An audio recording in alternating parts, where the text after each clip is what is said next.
Rational numbers on number line. As we know that while marking integers on the number line, successive integers are marked at equal intervals. Also, from 0 the pair 2 and -2 is at equidistant. In the same way, the rational numbers 1 by 2 and -1 by 2 would be at equal distance from 0. Now we mark the rational number 1 by 2. It is marked at a point which is half the distance between 0 and 1.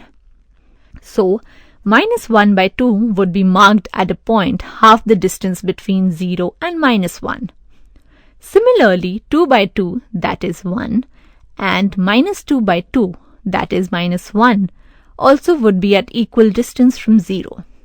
So, 1 by 2 and -1 by 2 are rational numbers on a number line. Similarly, on a number line we have many fractions, from -8 by 4 to 8 by 4. Now, -8 by 4 becomes -2.